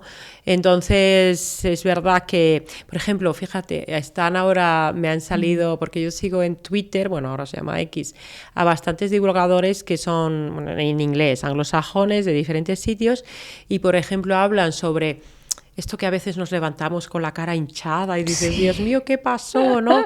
Y te enseñan como unos masajes y unas técnicas justo para desinflamar, y te dicen, pues a lo mejor tienes que hacer así y masajear por aquí en el sentido de cómo va la circulación linfática, y para eso tienes que saber de dónde viene la linfa, de dónde viene cada vaso y a qué territorio drena, porque no cualquier masaje vale. Si tú lo haces al revés, puede ser... Estás llevando... No te va a pasar nada, pero vale, no estás ayudando al drenaje. Yeah. Entonces, por ejemplo, lo que se hace ahora del yoga facial, sí, por ejemplo, que no es solo facial, sino es todo, ¿no? Del cuello también, ¿no? Pues una parte... que puede funcionar más o menos, tiene que ver seguro con todo lo que hacemos de técnicas de... Al final es como un autodrenaje de toda esta zona, ¿no? Lo que pasa es que, claro, si nos ponemos a hacer todo lo que tenemos que hacer para cuidarnos, tendríamos que estar dedicar todo el día así, para ¿no? eso, claro. Pero sí que para las mujeres que sobre todo tienden a retener mucho, eso es, pues oye, hacerse de vez en cuando un masaje, además de que es agradable, pues una presoterapia puede ser una ayuda. Y aquí... luego está otra cuestión que es el lipedema, que no sé si has hablado... Sí, no lo he hablado nunca en un episodio, pero justo era mi siguiente pregunta, ¿cómo identificamos cuál es la diferencia en linfederma y lipederma? Porque uno me imagino que trata del líquido, pero muchas veces... ¿podemos retener grasa también? Pues no siempre es fácil de distinguir, porque además fíjate que el lipedema, por si hay alguien que no lo ha escuchado, el lipedema que afecta mayoritariamente a las mujeres. Leí una estadística que decía que creo que era como un 2% de las personas afectadas podían ser hombres, ¿no? Pero luego dicen que el lipedema afectaría hasta un 10% de las mujeres, que son muchísimas. Pero el lipedema es bastante desconocido y hay mucho infradiagnóstico. Es decir, que muchas veces, pues a la mujer le dicen, es que estás gorda, estás obesa. Y realmente... Obviamente la obesidad no ayuda, pero hay mujeres que están muy delgadas en la parte superior del cuerpo, pero luego tienen las piernas muy grandes, sí, y por ejemplo no tienen la forma del tobillo. Entonces el linfedema es el líquido, y el lipedema es un acúmulo de grasa de una forma anormal en su localización, pero además es una grasa que duele, que puede haber una sensación como si llevaras unas botas de agua que te aprietan, o esa grasa que ya te tocan y te duele, ¿no? Y se puede diagnosticar y se puede distinguir, lo suelen diagnosticar más cirujanos vasculares, con ecografía, por ejemplo, y es una grasa normal. Y el lipedema, claro, afecta a muchísimas mujeres. Es importante su diagnóstico porque hay una predisposición genética. Y si una mujer con predisposición genética al lipedema, ¿y cómo sabemos que lo tiene? Se han estudiado los genes, pero si lo tienen las tías, lo tiene la madre, la abuela, pues ya sabes que tienes una predisposición genética. Pues estas mujeres, si toman anticonceptivos hormonales, les va a ir mucho peor. Si hay una predisposición genética al lipedema, probablemente harían bien en evitar los anticonceptivos hormonales, y harían bien en controlar bastante que no tengan resistencia a la insulina y que no cojan un exceso de peso, porque esa grasa que se coge es muy difícil, muy, muy difícil de quitar. Se pueden hacer cosas para mejorar, pero a menudo sin cirugía puede ser difícil de quitar. En el grado 1 o 2 puedes llegar a mejorar, pero cuesta mucho. Y ahora se mueven mucho los tratamientos estéticos, ¿no? Que supuestamente prometen quitarte precisamente... Bueno, se pueden conseguir cosas, pero es difícil y además que es dolor, ¿no? Claro. Y es una situación anormal. Pero yo di sobre esto una charla en cuanto a microbiota y lipedema, porque esto hace un par de años, y yo me fui a buscar la evidencia científica sobre el lipedema. Pues en PubMed, que es el gran repositorio de estudios científicos médicos, piensa que, por ejemplo, sobre microbiota a día de hoy hay más de 200.000 artículos. Pues en ese momento sobre el lipedema había 400. 400 artículos hace 2 años, ¿vale? Sobre un tema que afecta al 10% de las mujeres. Pues muy investigado no está. Mucho no sabemos. Y en ese momento sobre la microbiota, claro, yo fui a dar la charla y dije, es que no hay evidencia científica publicada. Entonces tuve que dar una charla partiendo de la base de que en el lipedema hay problemas hormonales, hay resistencia a la insulina, hay problemas con los receptores de los estrógenos, hay inflamación crónica. Sabemos que hay enfoques de alimentación específicos con, bueno, una dieta, por ejemplo, pesco-mediterránea baja en hidratos que va mejor y ayuda. Y luego en práctica clínica lo que se ve es que las mujeres con lipedema, por ejemplo, muchas veces tienen SIBO, sobrecrecimiento bacteriano en intestino delgado, ¿no? Entonces el lipedema es un tema que genera mucho sufrimiento. Puede afectar también a los brazos, insisto, hay hombres que lo pueden tener, pero nos afecta mayoritariamente a nosotras y en la sanidad pública, por ejemplo, en España, pero bueno, en otros países probablemente esté incluso aún peor la cosa. Yo conozco personas, algunas cercanas, otras que han sido pacientes, que se han tenido que operar de manera privada porque se considera una cuestión más estética. Y no es solo estética. O sea, por supuesto, lo estético es lo que tú ves. Claro. Pero si encima, además, no te lo diagnostican y te dicen... Claro, cuando estas mujeres, además, se ponen a dieta y hacen mucho ejercicio, acaban muchas veces con la parte superior del cuerpo, tal, y luego la inferior es como si fuera otra mujer. Es verdad que la obesidad no viene bien, esto es verdad, pero haría falta muchísima más investigación para poder de verdad ayudar a estas mujeres. ¿Cómo de manera simple, sencilla, podemos reconocer que tenemos un sistema linfático congestionado? Bueno, al final, si hay esa tendencia a tener pues esa hinchazón que además no se te quita, sobre todo en la parte inferior del cuerpo, o en la cara, pues sobre todo esa hinchazón de decir, ¿sabes cuando a veces dices que con los cambios, por ejemplo, del ciclo menstrual llegas a tener cambios de peso de hasta 2 o 3 kilos o hasta 4 kilos algunas mujeres? Pues en parte, aunque haya factores hormonales, factores de alimentación, de inflamación, en parte puede ser porque quizás el sistema linfático no esté funcionando del todo. Fíjate que ayer pues entré en una tienda donde había pues libros de salud expuestos y había un método que hablaba sobre pues unos baños de agua fría que se hacían en la zona del perineo, en la zona del ingle, los baños derivativos, ¿no? Y decían que esto lo que te ayudaba era también a descongestionar y a mejorar el sistema linfático. Bueno, hacer una cosa solo para esto y en una zona solamente probablemente no sea suficiente, y al final lo que tenemos que hacer es apoyar desde una alimentación antiinflamatoria, una alimentación sin ultraprocesados, sin azúcares, sin azúcar refinada, ¿vale? Hacer ese movimiento y puntualmente pues si tenemos mucho problema, los masajes, y luego por supuesto que haya suficientes micronutrientes, porque aquí también el tejido conectivo es importante. Y el tejido conectivo, que pensemos que es el tejido de sostén, aquí hay componentes importantes como el colágeno. Y claro, tenemos que tener un buen colágeno y para eso es importante comer suficiente proteína. El caldo de huesos es interesante. Suplementar con colágeno puede ser interesante y hay evidencia científica sobre cómo si suplementamos con colágeno hidrolizado, los péptidos, es decir, los pequeños trozos de colágeno que llegan a los tejidos, hacen que tus propios fibroblastos fabriquen más colágeno. Y luego la vitamina C es clave. La vitamina C es clave para la salud del tejido conectivo, para la salud de la piel, porque necesitamos vitamina C para el colágeno, ¿no? Y luego hay una cuestión de la que se habla muy poco, de la que yo no sé muchísimo, pero conozco personas que lo trabajan, que es la fascia, ¿no? La fascia, que es, no sé si llamarla película o membrana que viene desde arriba, está en todo que el cubre cuerpo, nuestro cuerpo. cubre por todas partes y la fascia se habla mucho de cómo se influye también por la emoción y las técnicas también de liberación facial.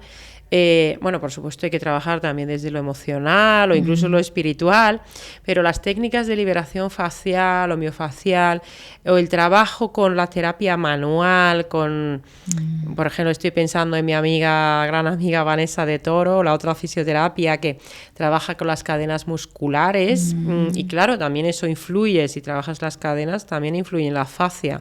Entonces al final hay que pensar en que el cuerpo es un todo y no podemos trabajar sobre ningún componente del cuerpo, como pueda ser el sistema linfático, sin tener en cuenta el movimiento, la alimentación, la fascia, las emociones. Hay que trabajar todo en conjunto y claro, eso es lo que hace tan difícil, por un lado, conseguir mejorar, pero por otro lado casi siempre cuando alguien dice es que estoy muy mal y no me dan con lo mío, oye, pues mira, tenemos todo un abanico de herramientas desde la medicina integrativa y no hace falta que lo hagas todo, pero sumando algunas de ellas puedes conseguir mejorar, ¿no? Siempre digo hacer cosas poco a poco, ¿no? Porque sí. A veces si pensamos en una gran transformación, a muchos hasta les da flojera y dicen, bueno, esto en algún momento lo haré cuando mi vida esté mejor. Sí, total. Sí. Pero, y nunca se disponen cuando puedes hacer pequeños cambios.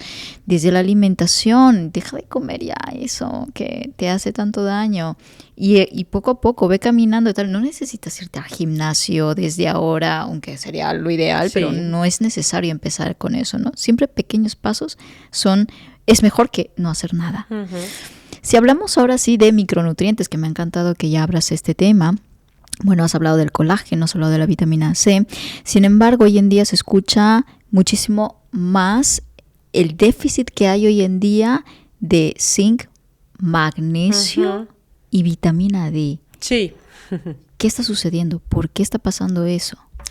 Sí, el magnesio en particular hay quien considera, es que, bueno, depende un poco de, ya digo, es que como en el ámbito, por ejemplo, anglosajón está como mucho más aceptado y se llega a mencionar, estoy pensando, por ejemplo, ahora en James D. Nicola Antonio, que habla sobre salud cardiovascular, que tiene un artículo que habla sobre los problemas de salud cardiovascular y afirma que, oye, el 75-80% de los problemas de salud cardiovascular se asocian y están relacionados con un déficit de magnesio. No de manera única, pero si tienes un problema de salud cardiovascular con un déficit de magnesio corporal, que quizás en la analítica no salga, no lo vas a terminar de solucionar. Entonces, el magnesio en particular se nos suma por un lado que los alimentos que deberían tener gran cantidad de magnesio, como la verdura de hoja verde, por ejemplo, cada vez tienen menos por la pobreza de los terrenos de cultivo, pero por otro lado, nuestro estilo de vida y muchos factores individuales hacen que necesitemos más magnesio. Por ejemplo, el estrés crónico hace que necesitemos más magnesio y a su vez el estrés crónico hace que perdamos más magnesio. Por ejemplo, si hay problemas gástricos, hipocloridria, falta de ácido en el estómago, vamos a absorber menos magnesio. Mucha gente toma los mal llamados protectores gástricos, vas a tener un déficit de magnesio. Sí, dichoso omeprazol. Sí. Que lo toman de por vida, incluso muchas personas. Claro, eso genera problemas con el magnesio.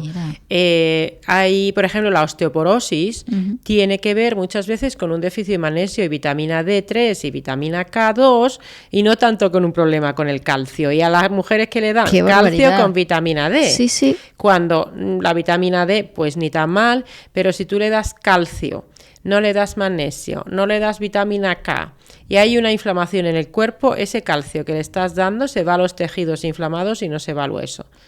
Y encima puede incluso aumentar la mortalidad. Y entonces le echan la culpa a la vitamina D. ¿Qué dices? Sí, cuando esa mujer o esa persona, hombre también, que cada vez tiene más, lo que necesita quizás es vitamina D, sí, pero quizás más de lo que le están dando, vitamina K2, porque... Y luego el magnesio. El magnesio es clave. Entonces, de hecho, el magnesio es uno de los suplementos que va a necesitar, o sea, uno de los complementos o de los suplementos, como lo queramos llamar, que yo ni siquiera lo considero un suplemento en el sentido de que es un micronutriente básico que necesitamos y necesitamos muchas veces mayor cantidad de la que, porque en la analítica no se puede identificar bien el déficit y el rango lo deberían cambiar, porque el rango de magnesio en la analítica debería estar más alto de lo que se considera en el rango laboratorio. Entonces, esto de las analíticas me vuela la cabeza, ¿eh? Sí. Porque al final te haces unos análisis que te dicen una cosa y al final tampoco te da una perspectiva real de lo que te está pasando muchas veces. Bueno, los análisis te dan un rango de, vamos a decir, no morir, un rango óptimo, pero no necesaria, o de no enfermedad abierta, pero no necesariamente de salud óptima, porque claro, queremos una salud óptima, una longevidad óptima. Muy bien. Entonces no es necesariamente lo óptimo. Entonces, además mucha gente esto no lo sabe, pero muchos análisis, cuando se establece el rango, oye, de aquí a aquí es normal, ¿esto cómo se estableció? Pues se estableció que se cogió población supuestamente sana y se miró, oye, ¿estos cómo tienen el nivel de magnesio? Pues el 95% de en medio, pues el nivel de magnesio normal es este. Oye, ¿estaban sanos de verdad como hoy entendemos una salud óptima? Pues quizás no, habría que verlo, ¿no? Esto pasa lo mismo con la TSH de tiroides y con muchos otros parámetros. Otros parámetros no, otros parámetros están mejor establecidos. Con el zinc, ¿qué nos pasa? Con el zinc sucede que porque el magnesio y el zinc, pues al final necesitamos una ingesta relativamente continua. No es como, por ejemplo, la vitamina B12, que puedes tener depósitos hasta 5 años en el hígado. Pero, por ejemplo, el zinc necesitamos una ingesta diaria. Y muchas veces quizás no llegamos a la ingesta diaria o quizás tomamos alimentos con antinutrientes que hacen que no absorbamos suficiente zinc. Entonces, el déficit por ejemplo, en España, y esto pasa en todo el mundo, pero en otros países aún peor, por ejemplo, el 80%, no, el 92% de la población española en estudios se ha visto que no ingieren el 80%, ni siquiera el 80% del zinc recomendado.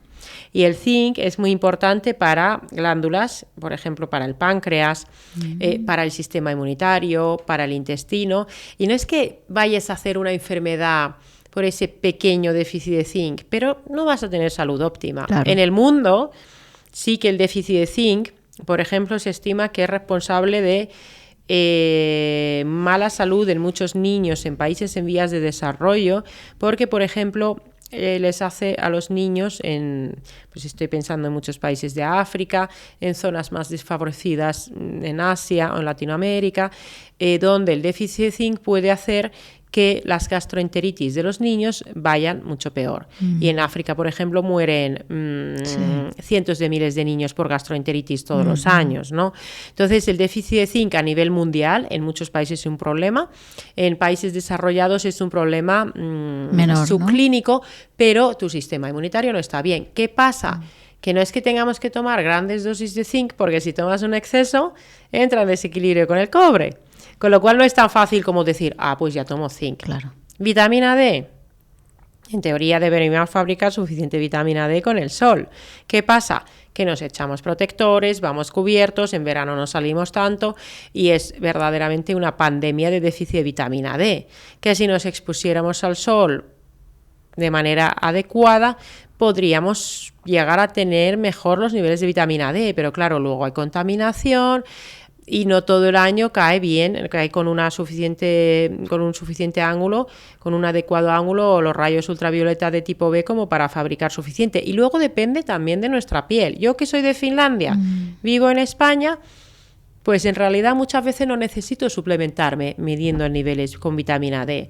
Pero recuerdo, por ejemplo, durante la pandemia del COVID, yo trabajé en una zona en un hospital que tenía muchos pacientes, por ejemplo, de Honduras, de Guatemala, muchos países de Latinoamérica donde había mucha población con la piel pues más oscura. Sí.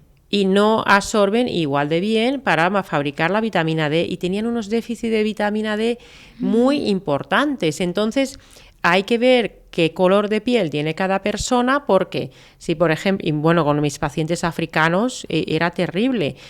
Mis pacientes africanos en España tenían unos déficits terribles de vitamina D, porque no son capaces de sintetizarla. No absorben de la misma manera. Claro, en cambio yo que vengo del norte, vengo aquí, pues a lo mejor yo me tengo que proteger un poco más del sol, pero a cambio tengo más vitamina D. Entonces, sobre esto es curioso cómo muchas veces por parte de algunos colegas médicos se realizan ataques incluso furibundos, que me sorprende mucho la agresividad que tienen con el tema de la vitamina D. Dicen que es una moda y que lo que hay que hacer es bajar los rangos de normalidad de la vitamina D, porque como todo el mundo lo tiene bajo, eso es lo normal. No. Eso no es así, y realmente para tener salud óptima hay revisiones donde se dice que, por ejemplo, por encima de 50 nanogramos por mililitro en analítica no vas a tener toxicidad y optimizas el funcionamiento del sistema inmunitario. Ahora bien, la vitamina D no es un fármaco, y entonces dicen, es que los ensayos clínicos no demuestran que la vitamina D cure nada. Vamos a ver. Podríamos hablar de protocolo Coimbra, donde vemos que con cierta dosis de vitamina D podemos conseguir grandes mejorías junto con la alimentación, por ejemplo en enfermedades autoinmunes, pero la vitamina D no es un fármaco y no le podemos exigir a un nutriente, o a una vitamina hormona que nuestro cuerpo fabrica, los mismos efectos que un fármaco. Y yo nunca trataría a nadie solo con vitamina D, sino que optimizaré sus niveles dentro de una estrategia de salud integral adaptada a la persona.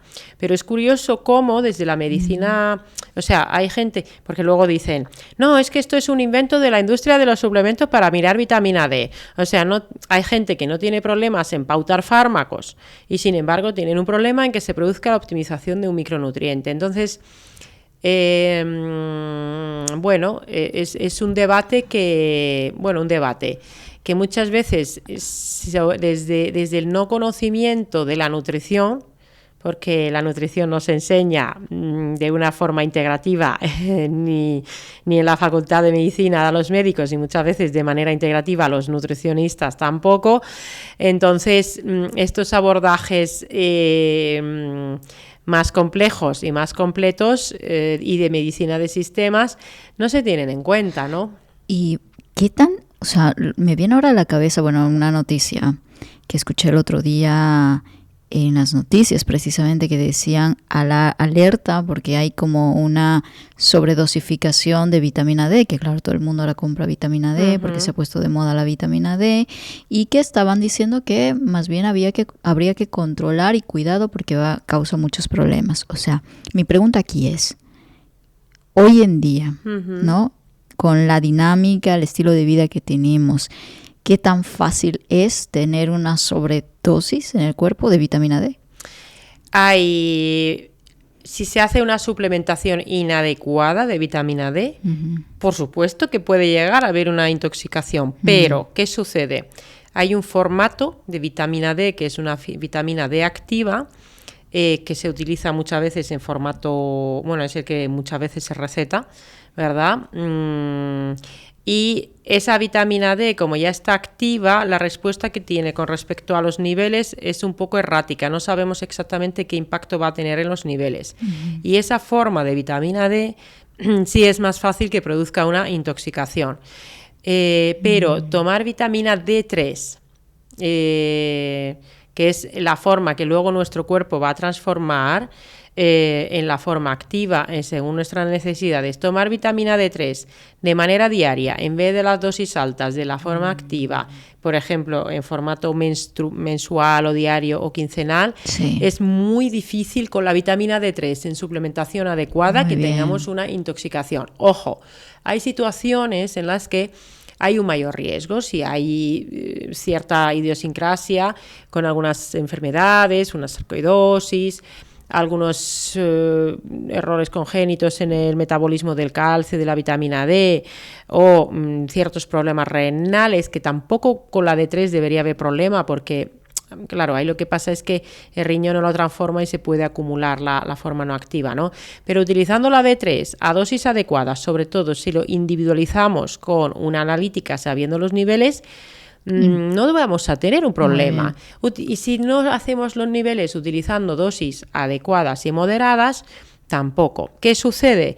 Que si se hace, porque claro, aquí mucha gente, pues si uno ni siquiera sabe que hay diferentes formas de vitamina D, porque luego hay cientos de metabolitos de la vitamina D. Claro. Entonces, si ni siquiera sabemos que hay diferentes formas de suplementar con vitamina D y que lo fisiológico es tomarla. Bueno, lo fisiológico es exponernos suficientemente al sol, que nuestro cuerpo tenga suficiente colesterol, porque la vitamina D se fabrica a partir del colesterol, y que nuestros genes pues también nos favorezcan esa adecuada transformación, pues entonces podríamos obtener la vitamina D gran parte del año a través del sol. Pero si suplementamos de manera inadecuada, con una forma activa, con unas dosis excesivas, claro, por supuesto que puede haber una intoxicación, pero no tendría por qué producirse con una suplementación adecuada y adaptada a la persona. Entonces, claro, si tú haces mal las cosas, tendrás malos resultados. Si haces bien las cosas, tendrás un resultado óptimo. Muy bien. Bueno, este tema de la suplementación es un mundo increíble, porque vemos en el mercado también pues muchas variedades del mismo magnesio, de la misma vitamina C. Si hablamos concretamente del magnesio, que ahora está como muy en boga, ¿no? ¿Qué tipo de magnesio es el ideal para consumir de manera diaria una persona normal, una persona pues que quiere mantener sus niveles de salud óptimos? Bueno, como hay muchos formatos de magnesio, muchas veces aquí distingamos dos grandes grupos, que son el magnesio inorgánico y el magnesio orgánico. ¿Qué quiere decir eso? Porque cuando tomamos magnesio no tomamos el magnesio elemental solo, va siempre unido a otras cosas. ¿Qué quiere decir que va unido a otras cosas? Pues por ejemplo, el óxido de magnesio es un átomo de magnesio luego con el oxígeno, ¿verdad? Entonces, el óxido de magnesio, que es una forma inorgánica, tiene una gran cantidad de magnesio elemental. Lo que pasa es que tiene un efecto laxante por cómo reacciona, sobre todo con el ácido gástrico. Entonces, estos magnesios inorgánicos se llegan a utilizar como laxantes. En personas con estreñimiento, pues el óxido de magnesio, por ejemplo, o el cloruro de magnesio tienen un efecto laxante y, bueno, pues si hay mucho estreñimiento, a veces lo utilizamos para eso. Pero para que se absorba el magnesio y conseguir efectos beneficiosos en el sistema inmunitario, en el cerebro, en el sistema cardiovascular, por ejemplo, o en los músculos, o en general para cualquier célula, porque el magnesio participa de fabricar el ATP, que es la moneda de intercambio de energía del organismo, ¿verdad? Pues para absorber ese magnesio nos interesarán más las formas orgánicas. Entonces, ¿ahí qué sucede? Que según el tipo de magnesio, pues uno es más interesante para el cerebro, otro puede ser más interesante para el músculo y otro, pues quizás para el corazón. En general, una forma de magnesio que tenga la combinación de diferentes magnesios orgánicos puede estar bien. Por ejemplo, el malato de magnesio, el bisglicinato de magnesio, que va unido a la glicina, bueno, a dos glicinas, que es un aminoácido que es muy interesante para la salud, por ejemplo, cerebral.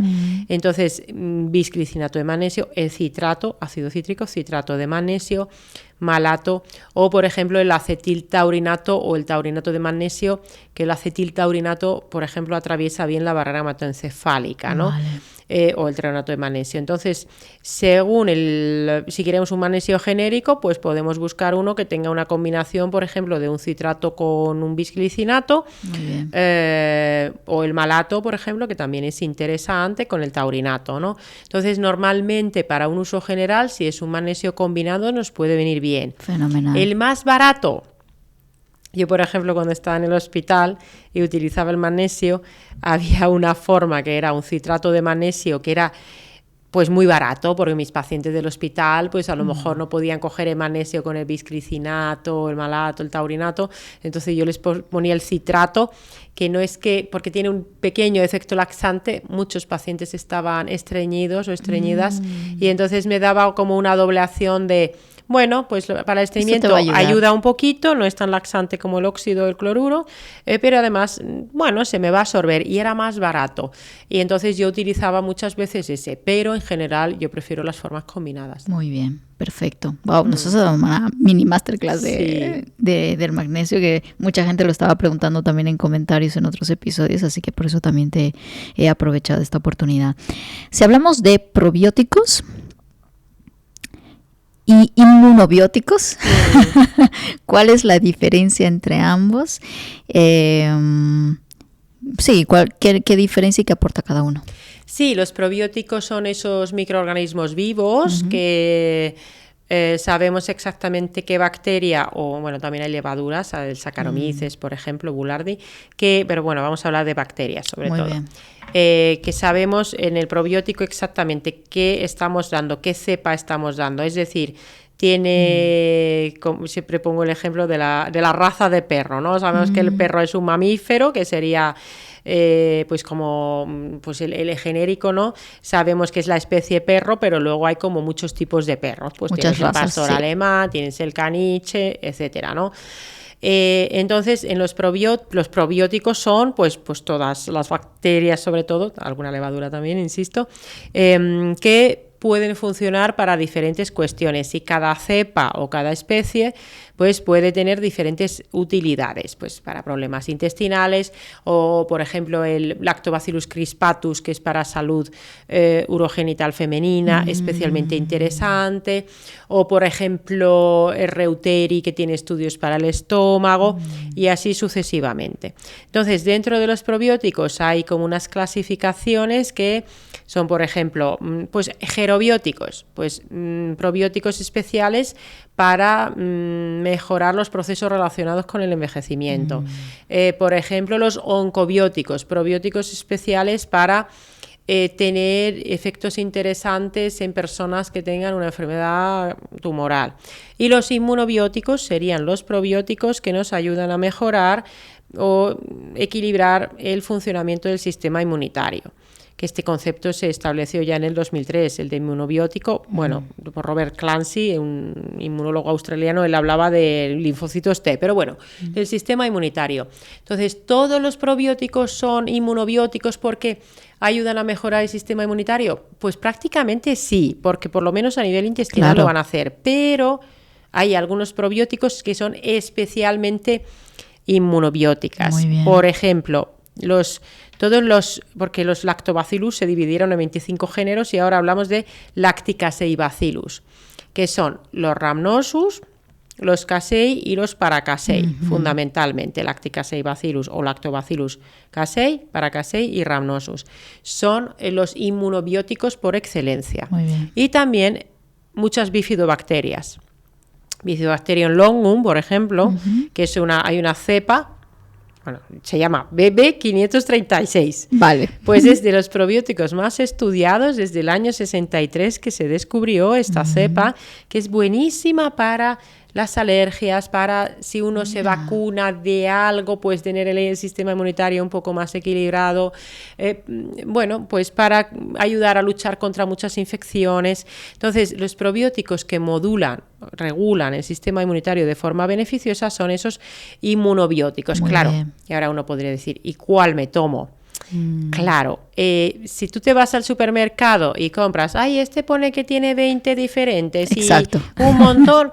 Pues oye, no te va a hacer daño, pero tampoco vas a conseguir quizás un efecto terapéutico.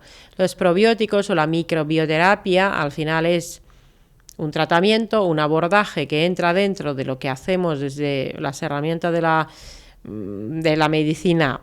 Es que es medicina al final, pero bueno, hay quien lo llama integrativa o funcional, pero bueno, es medicina de una manera específica. Entonces yo no voy a elegir quizás el mismo probiótico para alguien que tenga un SIBO que para alguien que le quiero modular el sistema inmunitario para una enfermedad autoinmune, porque a lo mejor si le doy el Rhamnosus en particular, pues a lo mejor no le sienta del todo bien si tiene un SIBO y no le trato primero el SIBO, ¿no? Porque ¿qué es lo que hace eso? No, pues porque al final cuando tenemos ese sobrecrecimiento bacteriano en intestino delgado y empezamos a tomar ciertos lactobacillus antes de rebajar la carga de los microorganismos en intestino, puede ser que se exacerban un poquito los síntomas al principio, sobre todo, que luego a lo mejor se me equilibra, pero no hay necesidad de pasar un más rato con un probiótico, porque podemos tratar el SIBO con probióticos, pero no todos los probióticos son iguales y tenemos que saber que, por ejemplo, si hay un desequilibrio, primero tenemos que bajar la carga de microorganismos sobre los patógenos antes de empezar a repoblar con especies, en este caso, o especies o cepas inmunobióticas, ¿no? Entonces, la microbioterapia, el uso de probióticos es todo un arte, hay que conocer bien qué es lo que estás dando, qué es lo que hace y quién lo necesita, y no dar así cualquier cosa al tuntún, claro, ¿no? Entonces no tiene sentido la automedicación con probióticos. Esto que encuentro en la farmacia, pues eso me lo compro, veo, o sea, porque ahora mismo es de libre venta, ¿no? Todo el mundo puede comprarse el tipo de probiótico más o menos que vea. Bueno, pero muchos farmacéuticos realmente están formados en esta cuestión, porque claro. En muchas farmacias se venden también todo tipo de suplementos y probióticos, y a ellos les interesa hacer una asesoría. Y para una, claro, ellos no te pueden pasar una consulta de 2 horas o 1 hora para ver qué te pasa, pero para una asesoría mínima, hombre, lo ideal es ir con un profesional que te lo paute, pero para una asesoría mínima, por ejemplo, pues no sé, se me ocurre, vas a viajar. Sí. Y para evitar la diarrea del viajero vas y le dices, oye, ¿qué probiótico me viene bien para prevenir y no coger una diarrea, una gastroenteritis en el viaje? Pues muchos farmacéuticos están muy formados en esta cuestión, y podemos ir y preguntarle, oye, ¿qué me recomiendas para...? Porque ellos tienen un gran elenco de productos, ¿no? Entonces es verdad que si tienes salud, o sea, no tienes ningún problema, sí, no es tampoco tan crítico quizás qué probiótico que te tomas, pero si lo que quieres es tratarte un problema ya de salud establecido, tomar un probiótico, insisto, no te va a generar un problema, pero no vas a obtener quizás el resultado que buscas con ese probiótico. Tú, Sari, ¿cómo te cuidas, específicamente hablando de probióticos, cuando estás en un momento de estrés, en un momento de cambios, en un momento quizás un poco más de tensión en la vida? Bueno, yo tensión en la vida tengo casi siempre, porque sí, es verdad. Pero es verdad que desde el punto de vista de los probióticos, fíjate, yo llevo tomando probióticos de continuo ya, y cuando digo de continuo, digo de continuo, todos los días prácticamente, desde hace 7 años y medio. ¡Wow! Esto, un compatriota mío, inmunólogo, alergólogo, dice que como tenemos, por ejemplo, no tomamos fermentados, nos exponemos poco a la naturaleza, tenemos una pérdida de diversidad y de riqueza de la microbiota, pues él dice que, oye, a lo mejor tenemos que estar tomando probióticos para suplir un poco eso. Y yo sí que noté una gran diferencia cuando ya fui acumulando tiempo de tomar pautas concretas de probióticos. Entonces es verdad que ahora, según los cambios que tengo, pues voy cambiando el producto que tomo en cada momento. Es verdad que igual que tenemos los inmunobióticos, tenemos los psicobióticos. A mí esto lo dicen Ted Dinnan y John Cryan de la Universidad de Cork. Acuñaron el término psicobióticos hace unos 12, 13 años, que son microorganismos, bacterias probióticas que nos van a hacer un efecto beneficioso a nivel de, claro, psicobiótico sería más de salud mental. A mí me gusta más el término neuropsicobiótico porque la salud cerebral para mí es un concepto más amplio, ¿no? Entonces, los neuropsicobióticos que me ayudan a modular el funcionamiento cerebral, pues son una herramienta que sí que a veces utilizo, por ejemplo, pues esa época de un poco más estrés que dices, de dormir algo peor, ¿no? Y oye, sí que se nota bastante, o sea, me lo tomo por la noche. Es verdad que el que yo me tomo en particular, por ejemplo, lleva un poquito asociado a Scholchia, que es la amapola de California, es fitoterapia, entonces entre el efecto, y lleva teanina también. Entonces este producto en particular, que lleva 4 cepas neuropsicobióticas, un poquito de teanina, que es un aminoácido interesante para el cerebro, y ese poquito, lleva poquita fitoterapia.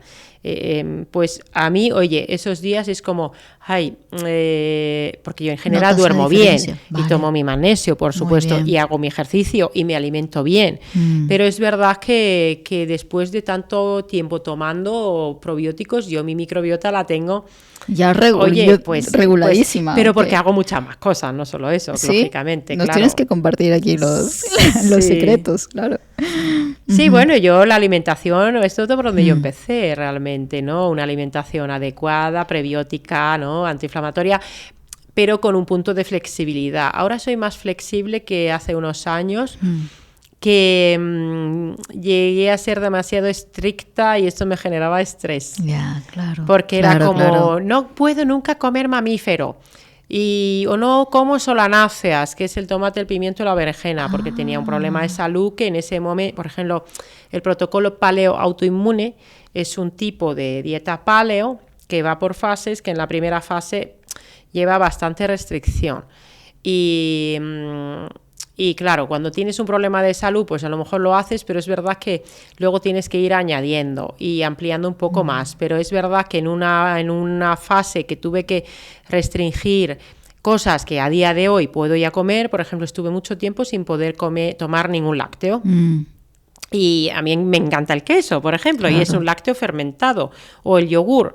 Pues durante mucho tiempo no lo podía tomar porque me producía neuroinflamación, me producía inflamación. Y ahora ya, gracias a que llevo al final son muchos años de sanación del cuerpo y de a lo mejor durante un tiempo no poder tomar X cosas y luego poder reintroducirlo poco a poco, ¿no? Poco a poco, pues yo por ejemplo tomo lácteo fermentado de animal pequeño, de cabra o de oveja, y no en grandes cantidades todos los días, pero ya lo puedo tomar. Pero hubo una época en la que lo tomaba y la caseína, que es la proteína que tiene, ¿no? Me sentaba fatal. Entonces la alimentación también puede ser algo evolutivo, algo flexible y algo que va cambiando con el tiempo. Entonces la alimentación desde luego es un pilar, y el otro pilar importante es el ejercicio físico, el movimiento, y a más te mueves y haces ejercicio también más puedes flexibilizar la alimentación, ¿no? Entonces eso es muy importante también para cuidar la microbiota junto al contacto con la naturaleza y el contacto social, ¿no? También, que no hay que olvidarse que también eso es parte de nuestra salud. No se aíslen, que es tan importante tener un círculo social también expansivo, ¿eh? O sea, no cualquier persona vale, ¿eh? Para cerrar ya este tema, que sepas son las más interesantes, entonces, si las puedes decir como 2 o 3, para mejorar nuestro sistema inmune.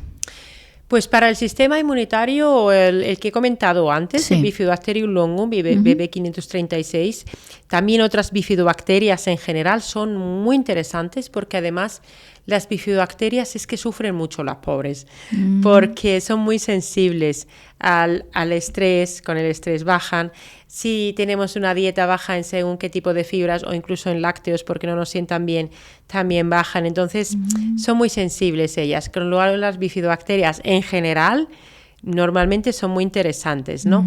Y claro, si hacemos una dieta muy carnívora, hay gente que ahora está muy de moda, ¿verdad? La dieta como muy carnívora, la cetogénica, pues oye, ahí quizás no tiene mucho sentido tomar bifidobacterias, porque es que en ese ambiente no van a prosperar y tendrás otras bacterias, ¿no?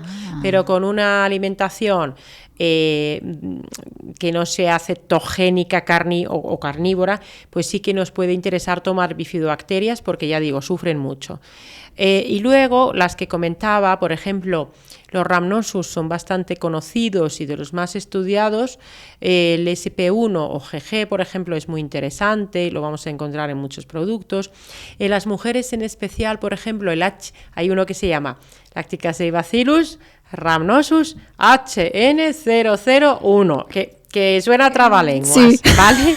Pero bueno, menos mal que aquí en el vídeo pueden retroceder y volver a escuchar, ¿eh? Entonces el Rhamnosus, el HN001, es especialmente interesante. Fíjate, tiene estudios en mujeres en el embarazo y se ha visto que las mujeres que lo toman durante el embarazo, en según qué periodos de la gestación, por ejemplo, van a estar más protegidas frente a la diabetes gestacional y la depresión postparto.